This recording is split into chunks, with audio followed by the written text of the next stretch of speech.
Halo sahabat cerdas, Assalamualaikum warahmatullahi wabarakatuh. Pada kesempatan kali ini kita akan belajar pada tema 7, peristiwa dalam kehidupan, subtema 1, peristiwa kebangsaan masa penjajahan, dan kita sampai pada pembelajaran pertama. Sahabat cerdas, sebelum kita mulai pembelajaran kita, jangan lupa untuk berdoa terlebih dahulu. Sahabat cerdas, perhatikan kedua gambar berikut ini. Gambar pertama menunjukkan buah cengkih sebelum dikeringkan, dan gambar kedua buah cengkih setelah dikeringkan. Cengkih merupakan salah satu jenis rempah-rempah yang begitu melimpah di bumi Indonesia. Melimpahnya rempah-rempah dapat meningkatkan kesejahteraan masyarakat Indonesia. Namun, rempah-rempah yang begitu melimpah juga membuat bangsa-bangsa di Eropa berusaha untuk menguasai perdagangannya. Sahabat cerdas, tahukah kalian mengapa bangsa Eropa berhasrat memonopoli perdagangan rempah-rempah? Bangsa Eropa berhasrat memonopoli perdagangan rempah-rempah karena harga jual rempah-rempah di Eropa pada waktu itu sangat tinggi. Seberapa tinggikah nilai ekonomis rempah-rempah di mata bangsa-bangsa Eropa? Harga rempah-rempah semahal emas. Masyarakat Eropa sangat membutuhkan rempah-rempah untuk industri obat-obatan. Apa hubungan rempah-rempah dan penjajahan di Indonesia? Jatuhnya Konstantinopel ke tangan bangsa Turki pada tahun 1453 menyebabkan bangsa Eropa mengalami kesulitan mendapatkan rempah-rempah. Oleh karena itu, mereka berusaha mencari sendiri daerah penghasil rempah-rempah dengan melakukan penjelajahan-penjelajahan samudera dan penjajahan terhadap negara-negara yang kaya rempah-rempah.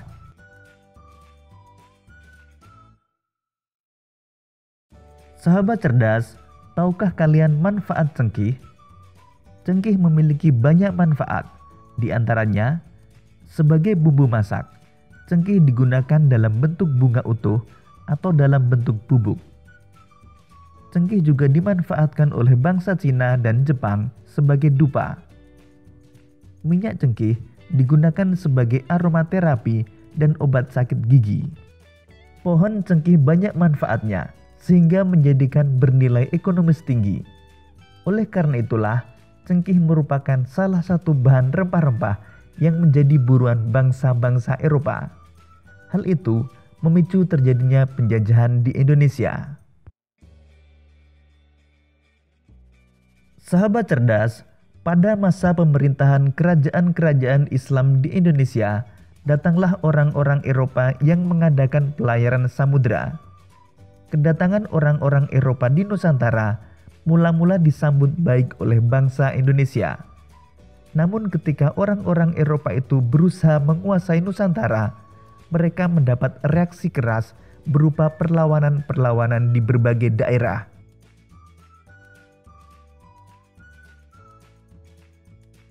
Mulai akhir abad ke-15, bangsa Eropa berusaha melakukan penjelajahan samudera. Dimulai dari bangsa Portugis yang pertama kali mendarat di Malaka pada tahun 1511.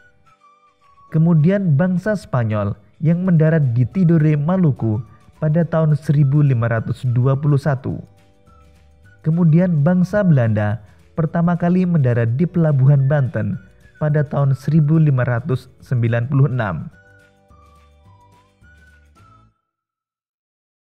Sahabat cerdas, berikut ini faktor-faktor pendorong penjelajahan samudera yang dilakukan oleh bangsa-bangsa Eropa.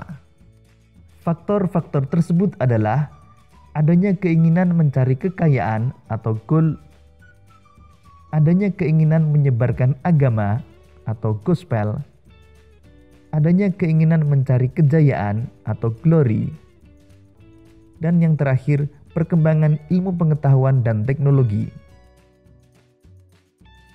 Faktor pertama adalah adanya keinginan mencari kekayaan atau goal. Kekayaan yang mereka cari terutama adalah rempah-rempah. Sekitar abad ke-15, di Eropa harga rempah-rempah sangat mahal. Harga rempah-rempah semahal emas atau gold. Rempah-rempah dibutuhkan untuk industri obat-obatan dan bumbu masak. Faktor yang kedua adalah adanya keinginan menyebarkan agama atau gospel. Selain mencari kekayaan dan tanah jajahan, bangsa Eropa juga membawa misi khusus. Misi khusus tersebut adalah menyebarkan agama kepada penduduk daerah yang dikuasainya. Tugas mereka ini dianggap sebagai tugas suci yang harus dilaksanakan ke seluruh dunia dan dipelopori oleh bangsa Portugis. Faktor yang ketiga adalah adanya keinginan mencari kejayaan atau glory. Di Eropa, ada suatu anggapan bahwa apabila suatu negara mempunyai banyak tanah jajahan, negara tersebut termasuk negara yang jaya atau glory. Dengan adanya anggapan ini, negara-negara Eropa berlomba-lomba untuk mencari tanah jajahan sebanyak-banyaknya. Faktor yang keempat adalah perkembangan ilmu pengetahuan dan teknologi. Ilmu pengetahuan dan teknologi berkembang pesat. Contohnya, dikembangkannya teknik pembuatan kapal yang dapat digunakan untuk mengarungi samudera luas. Kemudian ditemukannya mesiu untuk persenjataan. Senjata dapat digunakan untuk melindungi pelayaran dari ancaman bajak laut. Selanjutnya ditemukannya kompas. Kompas digunakan sebagai penunjuk arah sehingga para penjelajah tidak lagi bergantung pada kebiasaan alam. Sahabat cerdas, berdasarkan uraian tersebut, mari kita jawab beberapa pertanyaan berikut ini. 1. Siapa yang dimaksud dengan bangsa Barat? Yang dimaksud bangsa Barat adalah bangsa-bangsa Eropa. 2. Apa faktor yang melatar belakangi bangsa-bangsa Eropa melakukan penjajahan di Indonesia? Faktor yang melatar belakangi adalah ingin menguasai negara penghasil rempah-rempah.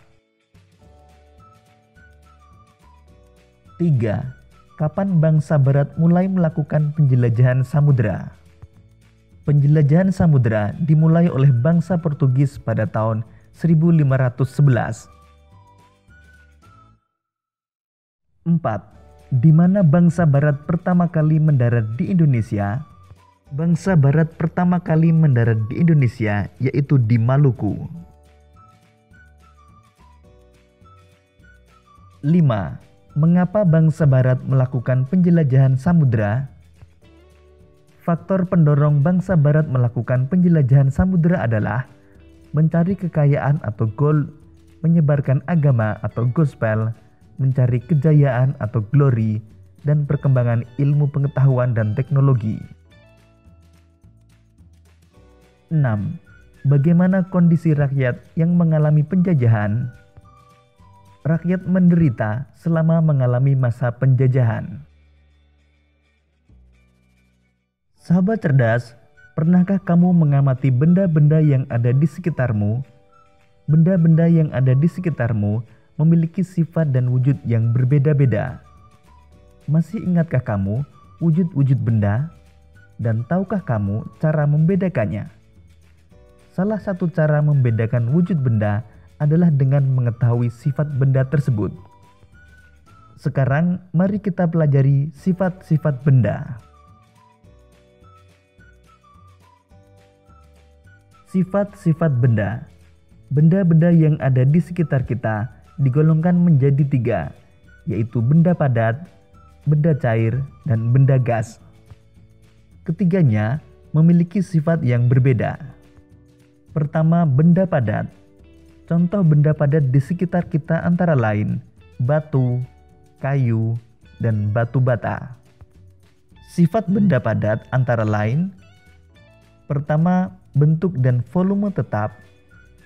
Kedua, dapat berubah bentuk dengan diberi perlakuan tertentu.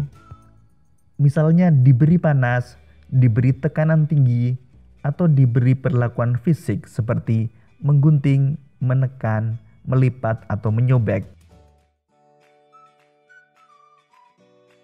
Kedua, benda cair. Contoh benda cair di sekitar kita antara lain air, minyak goreng, dan madu. Sifat benda cair antara lain: pertama, bentuk sesuai wadahnya. Kedua, volume benda cair tetap. Ketiga, mengalir ke tempat yang lebih rendah.